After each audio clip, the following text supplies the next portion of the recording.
Hoy vamos a tratar de entender cómo se le devuelve la identidad a un cuerpo. Tengo el gran privilegio de estar con un antropólogo que cuando era muy joven trabajó en el equipo del fiscal Estracera durante el juicio de las juntas.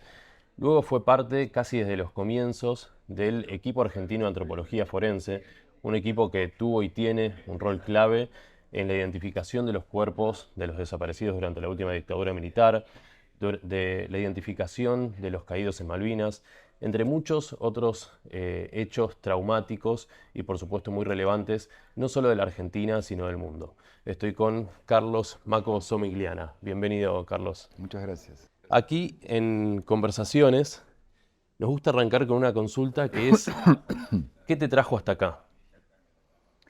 Bueno, entiendo que un poco tu introducción explica qué me trajo hasta acá.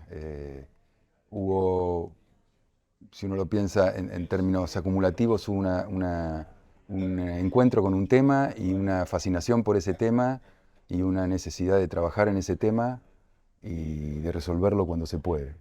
Ese impulso es el que hoy me trajo hasta acá.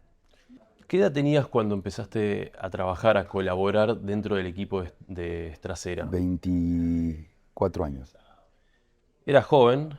Sí. ¿Qué rol tuviste dentro de ese equipo y cómo te marcó esa experiencia para todo lo que vino después? Yo tengo una especie de inconveniente para explicar esto porque hablo desde mí, pero de todo lo que voy a hablar formaba parte de un equipo. Y entonces hay que ser muy cuidadoso para no acaparar y mantener siempre la perspectiva de que era un grupo de gente que se complementaba, que trabajaba uno al lado del otro, sin jerarquías, y que llevamos adelante un trabajo fenomenal, que ahora te voy a explicar, pero en el que no había personajes, éramos todos, digamos, iguales. En ese grupo lo que hicimos básicamente fue la producción de las audiencias, esto es, ir a entrevistar a los testigos antes, explicarles cómo iba a ser este juicio, explicarles cuál iba a ser la dinámica, cómo, lo distinto que iba a ser en relación a lo que habían sido los testimonios que les habían sido tomados en ese momento, los que habían testimoniado, que era, de acuerdo con el procedimiento de ese momento, era un testimonio que se escribía y se firmaba, no había una audiencia pública oral como hubo. Y entonces un poco era abrir la puerta para que esa gente pudiera decir lo que le había pasado.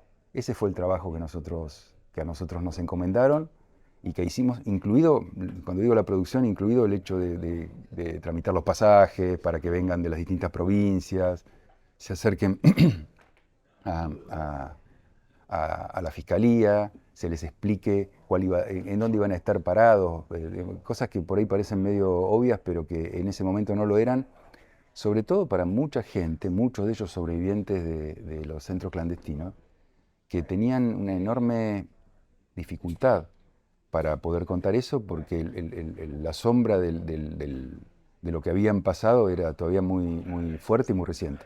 Me imagino había un trabajo ahí de generar confianza para que se generara el clima para que ellos pudieran hablar sin temor. Un poco eso y también que supieran que había en el momento de la audiencia, imagínate que el testigo estaba de espaldas al público, tenía enfrente 6 jueces que no conocía, tenía a su derecha el pupitre de las defensas que estaban permanentemente tratando de buscar dónde meter baza. Y bueno, saber que por lo menos en el pupitre de la fiscalía había alguien que los iba a defender. Específicamente ese rol fue un rol que, entre otros, pero yo lo rescato mucho, que Estracera cumplió de una manera descomunal, de hacer la situación en sí, obviamente que era muy, muy traumática, muy, muy presionante. Y Julio, entre otras cosas, logró en esa audiencia eh, transmitir cierta... Hay alguien que me cuida, ¿no? El testigo sintiera que había una persona que no iba a dejar que le pasara nada malo. Eso era fundamental y nosotros un poco lo que hacíamos era hacer el escalón previo para que supieran que iba a haber una persona que si una pregunta estaba fuera de lugar o era directamente dirigida para tratar de desestabilizar al testigo, iba a haber alguien que iba a decir, no, no, eso no corresponde, ¿no? Si bien era un trabajo en equipo, ahora te quiero hacer una pregunta estrictamente personal, digamos, de tus sensaciones en el cuerpo durante el juicio. Sí, como vos dijiste antes, yo era muy joven y por ahí no era demasiado consciente de lo trascendental de lo que estaba sucediendo. O lo era de una manera muy, eh, te diría, muy urgente, ¿no? Porque todo el tiempo estaban pasando cosas. Era Claro. una situación, imagínate que toda la audiencia duró 5 meses, 4 meses. Entonces eran días que empezaban a las 8 de la mañana y capaz terminaban a las 3 de la mañana el día siguiente y al otro día a las 8 de la mañana de vuelta, sábado trabajar, domingo trabajar. Fue como una especie de, yo a veces jorobo y digo como una especie de gran hermano, porque prácticamente vivíamos ahí. Y, y había un ritmo de trabajo muy, muy, muy intenso, porque estaba terminando la audiencia, había que empezar a escribir, a describir los hechos para los alegatos. O sea, fue todo muy, muy, muy arriba, ¿no? Eh, yo la pasé maravillosamente bien. Era muy interesante cumplir ese rol, ya te digo, personal y grupalmente, cumplir ese rol, que no era un rol que se viera, porque en la audiencia en definitiva lo importante era lo que el testigo dijera, pero saber que éramos los que de alguna manera facilitábamos que el testigo llegara a estar en el lugar que tiene que estar y a decir lo que tuviera que decir. Y en paralelo se estaba armando un grupo, un equipo, que es el equipo argentino de antropología forense. Me gustaría que me cuentes, digamos, cuál fue el origen de ese equipo, cómo se formó y cómo fue tu salto desde del Poder Judicial al equipo de antropología forense. Bueno, sí, contemporánea, pues fue para los que son jóvenes, como vos, Muchas gracias. de nada, es cierto. Eh, es difícil comprender la contemporaneidad. En ese año 84, que fue básicamente, digamos, en los Ujú. hechos el primer año de democracia, pasaron muchísimas cosas. Eh, una de las cosas que pasó es que hubo un movimiento político a través de Alfonsín y la generación de la CONADEP y un trabajo muy interesante de la CONADEP, eh, creo que fundamentalmente, eh, por ahí voy a insistir muchas veces en el trabajo que se hace y no se ve, ¿no? En la CONADEP el trabajo de Graciela Fernández Mejide fue fundamental. No se veía, pero era el alma mater, la que llevaba, digamos, adelante el trabajo y que fue descomunal, también fue muy poco tiempo. Como parte de ese trabajo se vio qué se podía hacer con algunos temas que eran básicos de deudas democráticas. Un tema era los nietos y el otro tema eran los desaparecidos. Se recurrió a una entidad norteamericana que se llama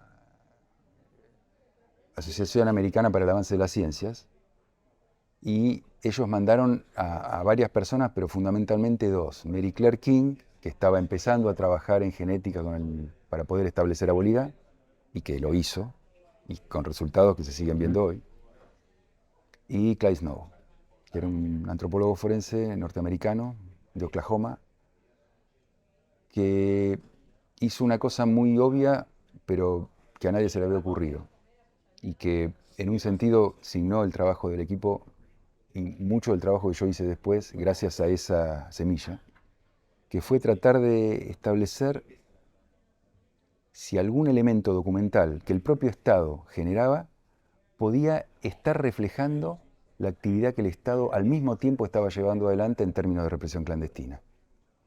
En el umbral más obvio, que son los certificados de defunción, ¿no? Él se dio cuenta que a partir, contemporáneamente, con la represión clandestina, o sea, la desaparición, entre paréntesis, comillas y todo lo que se le tiene que poner una palabra para saber que es un eufemismo, a esas desapariciones, o sea, gente que no se sabía nada más de ellas, se correspondían días después las apariciones de personas no identificadas. Así de sencillo parece hoy. Bueno, Clay dijo, capaz que una cosa y la otra tienen que ver.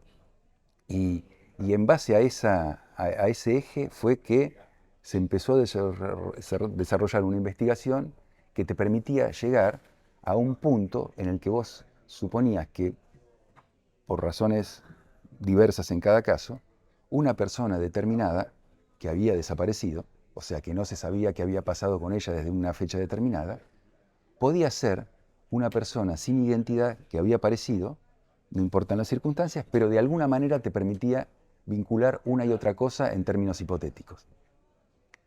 Y ahí venía lo más interesante, porque tenía forma de confrontar esa hipótesis, saber si era certera o no era certera. La forma era recurrir al trabajo arqueológico para hacer la recuperación como corresponde. La forma era estudiar ese esqueleto para ver sus características, a ver si había coincidencias genéricas con la persona que estaba buscando. Y por último era ver si había algunos rasgos físicos de la persona que estaba buscando que se advertían en la persona que habías encontrado, de manera tal de establecer esa vinculación que se llama identidad. Ese fue el inicio del equipo argentino de antropología forense. Contemporáneamente con esto, por eso, si la hago muy larga, pero contemporáneamente con esto, había un juicio que se estaba llevando en principio, dándole la oportunidad al Consejo Supremo de las Fuerzas Armadas contra las 3 primeras juntas militares. Ese juicio en algún momento quedó empantanado y en ese mismo año 84, en que se había formado el equipo argentino de antropología forense, como recién te conté, la Cámara Federal decide que el Consejo Supremo no está haciendo las cosas como corresponde en ese juicio y se aboca.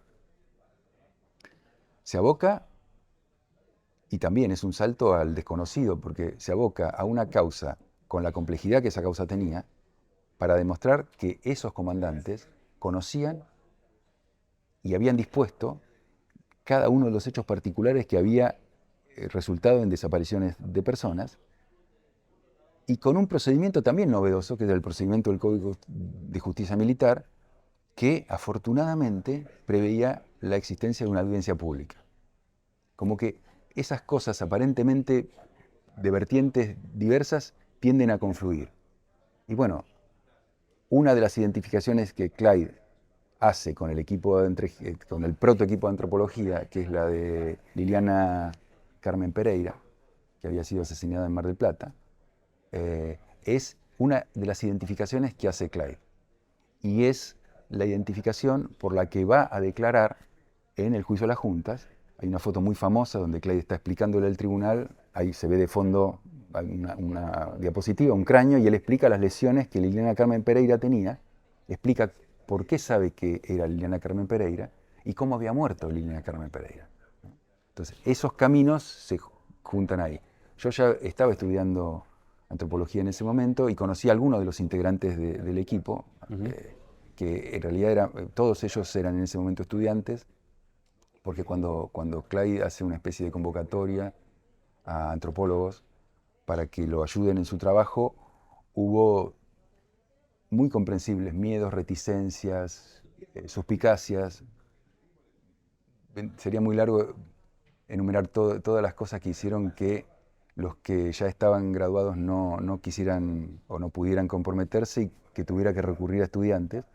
Y bueno, ese es un poco el origen de esta vorágine. Y muy interesante el trabajo que hacían en un momento donde, corregime si me equivoco, pero no había, digamos, no estaba la herramienta de comparación genética, ¿no? Entonces era como una especie de construcción, digamos, ladrillo a ladrillo, de un testimonio, una prueba documental, el lugar donde se encontró el cuerpo, el conocimiento general del momento histórico. Es que, bueno, visto en retrospectiva, uno tiende a pensar que por suerte las cosas se dieron de esta manera y no de otra, ¿no? Porque efectivamente yo no había mencionado, porque todavía no existía la posibilidad de hacer comparación genética, y eso generaba mucha dificultad al trabajo, pero también te obligaba a revisar todos los elementos contextuales que pudieran Claro. haber. Porque vos sabías que en esos elementos contextuales no había quizá respuesta específica para una pregunta específica, pero había muchos tramos que iban a permitir responder algunas. ¿Cuáles? Primero las más sencillas, obviamente, porque tus herramientas en ese momento las estabas haciendo y eran muy rudimentarias. Tus herramientas te permitían advertir esta relación que se llama identidad en casos muy evidentes. ¿Qué quiero decir? En casos de personas que tuvieran rasgos físicos muy notorios al momento de su desaparición. Una pierna más corta que otra, una cirugía compleja. Esos eran los únicos casos en los que vos podías usar esa herramienta todavía rudimentaria y llegar de la duda de la identidad a la certeza de la identidad. Eran muy pocos casos y efectivamente la herramienta todavía era muy rudimentaria, lo que implicaba también pedir cosas que muy difícilmente conseguías. Uno de los pedidos históricos en ese primer momento de entrevistas con familiares era una ficha odontológica, porque la ficha odontológica servía muy bien y sirve para identificar. Pero claro, la mayoría de las personas desaparecidas eran personas jóvenes, muchas de ellas no habían tenido, o si lo habían tenido hacía mucho tiempo su tratamiento odontológico, y vos no podías conseguir ese elemento que te permitiera saber si la comparación era verdadera o falsa. No llegabas a ese punto de determinación. Uno de los casos tal vez más importantes en los que trabajaron durante investigando la dictadura fue Circuito Camps, digamos, estos 29 centros de detención clandestinos, en donde entiendo que incluso fueron aún más allá de reconocer cuáles eran los cuerpos, a quienes pertenecían, sino que pudieron armar, digamos, el organigrama de cómo funcionaban las fuerzas en ese momento en la provincia de Buenos Aires. Yo te enfaticé la cuestión contextual porque en provincia de Buenos Aires, en todo el país, y incluso en otros casos en otro contexto o en otras geografías, el tema contextual se volvió una especie de obsesión, ¿no? Porque vos sabías que en ese contexto no iba a ser útil seguramente de manera inmediata, pero acumulativamente iba a ser muy útil. Entonces saber, en realidad lo que vos querías hacer era reconstruir un momento de oscuridad. La persona, la identidad se pierde, ¿no? Se pierde, perdés rastro de la identidad. Bueno, justamente lo que con el contexto podés llegar a hacer es empezar a saber, volver a recuperar ese rastro. Saber, bueno, esta persona no desapareció, porque la desaparición no existe, la desaparición es un eufemismo. Esta persona fue llevada a un lugar determinado. ¿A qué lugar fue llevada? En ese lugar, ¿identificaste a otra persona? ¿Había algún modus operandi de ese lugar distinto a otro? ¿Por qué? ¿Cuánto tiempo estaba la gente en el circuito clandestino? ¿Hay un promedio? Todas esas preguntas, que son, digamos, construcciones hipotéticas, que después vos vas llenando con concreciones a partir de que las certifica. Entonces vos podés empezar a tener hipótesis de si tal persona desapareció tal día, en tal fecha, eventualmente relacionado con cosas que pasaron 2 o 3 días antes o con otras cosas que pasaron 4 o 5 días después. Es posible que todo ese conjunto de personas, no esa sola, sino ese conjunto, haya sido llevado al mismo lugar. Y por ende tenés que enfatizar su búsqueda en otro determinado lugar. Por ahí cuando vos llegás a la hipótesis, tendrían que ser, es muy esquemático lo que estoy diciendo, pero digamos, estas 5 personas que fueron secuestradas en esta semana, que tenían alguna vinculación previa, de cualquier tipo que fuere, no importa, pero había una vinculación previa, ¿sí? Desaparecieron contemporáneamente. Y suponte que 2 meses después aparecen 5 personas. Por ahí son esas personas. Por ahí podés comprobar en un caso, por ahí en ninguno, pero ya tenés una hipótesis. Y empezás a esperar que haya elementos contextuales o específicos que te permitan establecer esa relación de identidad. A veces podés, a veces no podés. En muchos casos hemos podido. La herramienta genética que hizo su presentación, digamos, con el siglo casi, más o menos fines de los 98, 99, principios de los 2000, primero tímidamente y después ya prácticamente como una herramienta estandarizada. Bueno, fue una ayuda enorme. Es como, imagínate que vos estás acostumbrado a ver un panorama con una determinada luz que vas aumentando con una velita, ¿no? Y de golpe, bueno, de otro lado viene un foco y te ilumina esa misma situación. Entonces muchos de esos elementos contextuales que vos sabías te habían permitido llegar hasta un punto, de golpe te permitieron llegar a la identificación o avanzar más. Podés con IA. Podés con KPMG. Vamos a lo que es Malvinas, el capítulo Malvinas. Ahí hubo una persona muy importante que fue Geoffrey Cardoso, digamos que fue un coronel británico que lo mandó el Ministerio de Defensa británico a las Malvinas a, digamos, a recoger toda la información disponible sobre los soldados caídos y enterrarlos en un sitio que fue el cementerio de Darwin.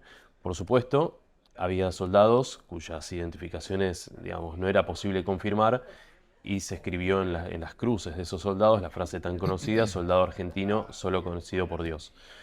Me gustaría que me cuentes cómo fue el ingreso del equipo de argentino de antropología forense a esta investigación en Malvinas. Bien. Igual una pequeña corrección. Ujú. Digamos, el capítulo, por decirlo en términos como de dominó, la pieza Geoffrey fue fundamental. Y la verdad, Geoffrey es una persona maravillosa, que hizo un trabajo increíble, pero en realidad la búsqueda de la identidad de las personas que cayeron en Malvinas es una búsqueda que, sobre todo sus compañeros, y lo podemos imaginar, llevaron como reivindicación desde el principio, desde que volvieron de Malvinas, desde que volvieron de Malvinas, de vuelta acá, de vuelta al latillo, que sos muy joven, pero volvieron de Malvinas escondidos, volvieron de Malvinas diciéndole lo que no tenían que decir, y vivieron muchos años con esa presión de no poder hacer nada y saber lo que tenían que hacer, porque ellos se seguían encontrando con las familias de los soldados que no estaban identificados. Y les contaban hasta dónde los habían visto. De vuelta eso de llegar a un límite en el que ya no sabes cómo sigue la cosa. Entonces, eso fue una larguísima reivindicación que todos los que estuvieron en Malvinas, y muchos que no estuvieron en Malvinas, pero que lo sentían como una deuda, fue arrastrando, se fue arrastrando, se fue arrastrando. Geoffrey llega a Malvinas, en realidad, Geoffrey era después de la guerra, porque él era especialista en estrés postraumático. En rigor, también es bastante interesante el cuento, porque él llega para hacerse cargo del estrés postraumático de las tropas británicas. Pero se dan cuenta que hay otro tipo de estrés, mucho más complejo, que no había nadie que se pudiera hacer cargo, y por eso le dan la tarea a Geoffrey, que la hace de una manera excelente. Geoffrey lo que hace básicamente es recolectar los muertos, soldados argentinos muertos, que estaban diseminados en distintas fosas relacionadas con las batallas. Algunos habían sido llevados a Puerto Argentino, donde había un cementerio. Otros habían sido enterrados en una fosa muy grande en Darwin, donde fue la primera batalla. Y fijarse entre sus pertenencias para establecer la identidad de algunos. Hizo un gran trabajo, fue muy prolijo, se documentó muy bien y consiguió darle la identidad a prácticamente la mitad de esos soldados, lo cual significa que la otra mitad estaba sin identidad. Esto era algo que se sabía, hubo un encuentro entre Julio Aro y Geoffrey y otros combatientes, pero sobre todo Julio es un combatiente que vive en Mar del Plata. Y digamos que esa onda que venía de, bueno, ¿por qué no saber? ¿Por qué no? Se chocó con nosotros, ¿no? O nos chocamos. Porque el discurso nuestro desde los primeros intentos, te estoy hablando por ahí los primeros intentos, años 85, 86, quiere decir que todavía no había posibilidad de hacer comparación genética, lo cual conlleva que era muy difícil hacer ese trabajo de identificación en esas condiciones. Aparte que las condiciones políticas, que en este caso son, como siempre, fundamentales, no estaban dadas, pero a medida que nosotros conseguimos diseñar una herramienta de identificación mucho más eficiente, con la incorporación del ADN, ese viejo problema de Malvinas empezó a ser un problema soluble. Realmente se podía hacer un proceso de identificación en Malvinas de una manera eficiente, corta, satisfaciendo todos los problemas o muchos de los problemas de política internacional que esto traía aparejado. Y bueno, también de vuelta, las fichas tardaron en acomodarse porque había cuestiones relacionadas con política internacional que nos excedían muchísimo. Y lo que nosotros hicimos desde el principio es decir, bueno, este es un tema técnicamente factible. Desde el principio me refiero ya entrando los 2000. Es un tema factible. Los que se tienen que poner de acuerdo son los que se tienen que poner de acuerdo. Eso también llevó mucho tiempo. Y finalmente en el año 2017 se pudo hacer el viaje. Lo que se hizo, porque obviamente en este y en todos los casos, el tema del respeto con el cuerpo de las personas muertas es fundamental. Lo que se hizo fue hacer exhumaciones e inhumaciones diarias. No quedaba ninguno de los cuerpos quedaba de un día para otro. Se sacaba, se revisaba, se documentaba, se sacaba una pequeña muestra de hueso y se volvía a poner en el mismo sitio. Esto involucró exclusivamente a los soldados que no habían sido identificados por Joffrey, entonces eran esos soldados cuyas cruces rezaban soldado argentino solo conocido por Dios. Se sacaron 123 personas, muestras de personas, y hoy quedan 4 por identificar. Todas las otras pudieron ser identificadas por comparación con las muestras de los familiares de personas que se sabía que faltaban a partir del conflicto de Malvinas.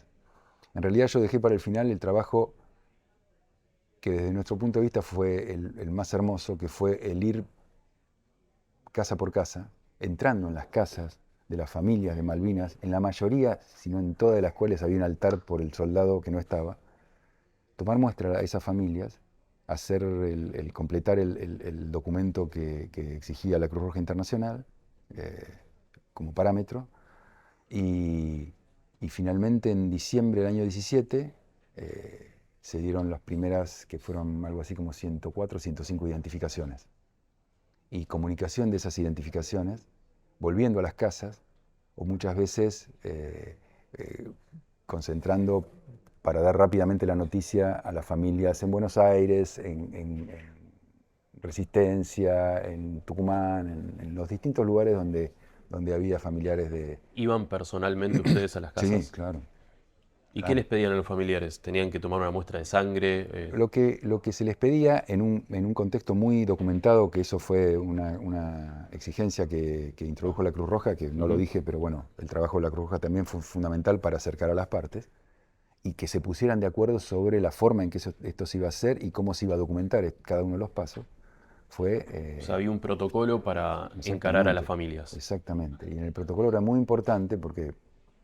Tampoco lo dije, pero bueno, aprovecho ahora para decirlo. Sacar una muestra de sangre, en cualquier contexto, implica generar una expectativa. Y hay que ser muy cuidadoso de esa expectativa que se genera. Imagínate que nosotros empezamos a sacar muestra en el año 2012, 5 años antes de que se dieran las condiciones. A la familia lo que había que explicarle es que esa muestra de sangre se iba a resguardar, se iba a secuenciar, y que esa secuencia que permitiría la identificación se iba a guardar hasta el momento en que se pudiera hacer la otra parte. ¿Sí? Era muy importante que eso quedara claro. Que así como se estaba sacando esa muestra de sangre, cuando todavía las condiciones políticas no estaban, las condiciones técnicas para hacer el trabajo ya estaban dadas. Por eso se le sacaba esa muestra de sangre. Y que cuando si hubiera posibilidades de hacer ese viaje y de hacer esa toma de muestras y de eventualmente comparar y eventualmente identificar, la primera persona que se iba a enterar era esa familia, ¿no? Eso era lo que se decía en cada una de esas entrevistas. ¿Te tocó ir a contarle a algún familiar de algún caído en Malvinas que habían identificado el cuerpo de su hijo, de su hermano? Muchas veces, muchas veces.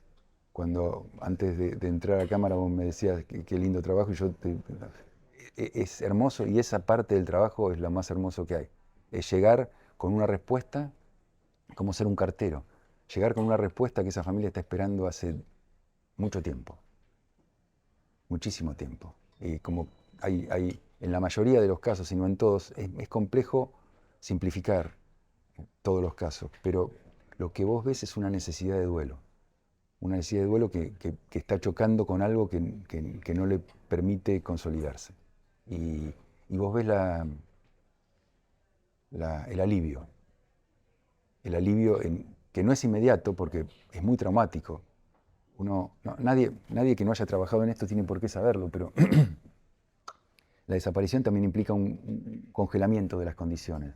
y esas condiciones permanecen congeladas durante, como en el freezer, durante mucho tiempo. Queda congelado el duelo, La queda todo identificación frenado en pausa. descongela eso, y uno de los fenómenos más interesantes que en todos los casos sucede es que la persona está recibiendo la noticia como si esa desgracia, siempre es una desgracia, hubiera sucedido en ese momento. Ese mismo día. Claro, claro. Ese es un fenómeno muy notorio en las notificaciones.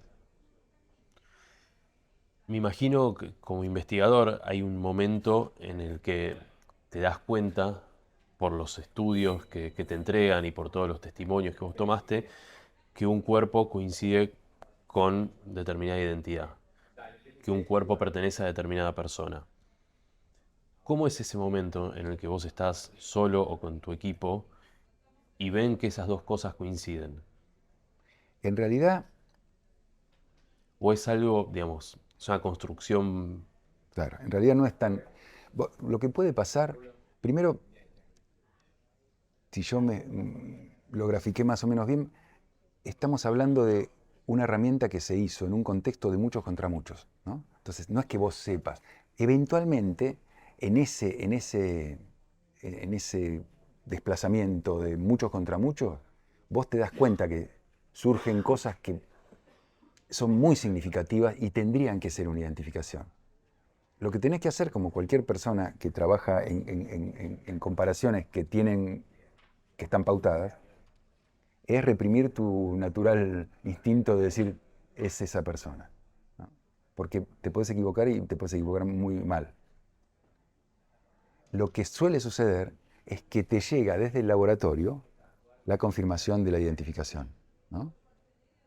Ese suele ser el momento donde vos decís algo así como, bueno, yo sabía, tenía que ser, ¿no? Pero el momento es cuando llega, encima nuestro laboratorio de genética forense, que se conformó a partir de este trabajo y que es uno de los, lo puedo decir excluyéndome de él porque yo no es uno de los mejores laboratorios del mundo para hacer este trabajo.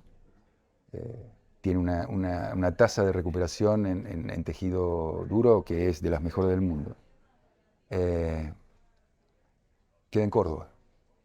Hay que mandar, por distintos motivos, que hay que mandar la muestra con la cadena de custodia hasta Córdoba, hay que secuenciar, uno está acá esperando, pregunta cada tanto, como, bueno, todos somos ansiosos. Che, falta mucho para... No, bueno, hay intercambios más o menos amistosos, a veces no muy amistosos, y bueno, y finalmente llega la confirmación. Cuando llega la confirmación es el momento en que lo sabes. Y como buen cartero, como te decía antes, en ese momento lo que te surge es la urgencia. La urgencia por transmitir eso a quien realmente tiene que recibir esa información.